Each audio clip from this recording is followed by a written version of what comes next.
Saudaraku, dua penderes getah pinus asal Jawa Tengah ditemukan tewas dibunuh oleh rekan kerjanya sendiri di Kabupaten Gayules, Provinsi Aceh. Motif pembunuhan diduga karena pelaku sakit hati lantaran kerap ditegur dan dimarahi oleh kedua korban. Tersangka berinisial KU alias IM warga Desa Tumrep, Kecamatan Bandar, Kabupaten Batangkap, Provinsi Jawa Tengah. Ia diketahui menyimpan dendam terhadap dua korban yakni Hendra, 39 tahun warga Kabupaten Cilacap, dan Didi, 38 tahun warga Kabupaten Brebes, Jawa Tengah. Peristiwa pembunuhan terjadi pada Minggu 21 Desember 2025 sekitar pukul 1 waktu Indonesia Barat. Saat itu kedua korban tengah tertidur pulas di pondok tempat mereka tinggal di kawasan Pegunungan Buroda, Desa Luku Baru, Kecamatan Rikit Gaib, Kabupaten Gayulues.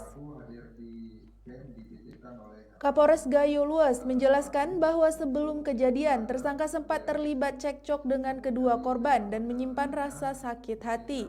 Dalam kondisi korban tertidur, tersangka kemudian menyerang Hendra dengan membacok lehernya 2 kali menggunakan kadukul atau alat penderes getah pinus hingga korban meninggal dunia. Korban Didi yang terbangun sempat berusaha melawan dengan menggigit jari tangan kanan tersangka. Namun pelaku kembali menyerang dengan membacok wajah korban menggunakan kadukul lalu menebas secara membabi buta menggunakan parang ke bagian wajah dan dada hingga korban meninggal dunia di lokasi. Setelah memastikan kedua korban tewas, tersangka menyeret dan membuang jasad korban ke semak-semak dengan jarak sekitar 50 meter dari pondok di lokasi yang terpisah.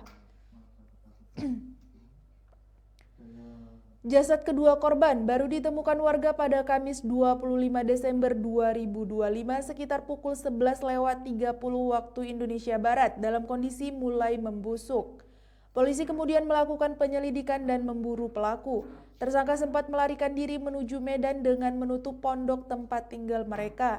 Ia diketahui meminta bantuan keluarganya di Jawa Tengah untuk biaya perjalanan. Namun sebelum sempat pulang, tersangka berhasil ditangkap aparat Polsek Sunggal bersama Polres Gayulues di kawasan Sunggal, Kota Medan.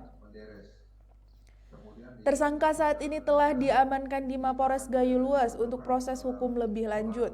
Atas perbuatannya, tersangka dijerat pasal 340 JO, pasal 338 KUHP tentang pembunuhan berencana dengan ancaman hukuman pidana mati, penjara seumur hidup atau maksimal 20 tahun penjara. Karena yang paling dekat dengan pelaku tidurnya adalah saudara Hendra.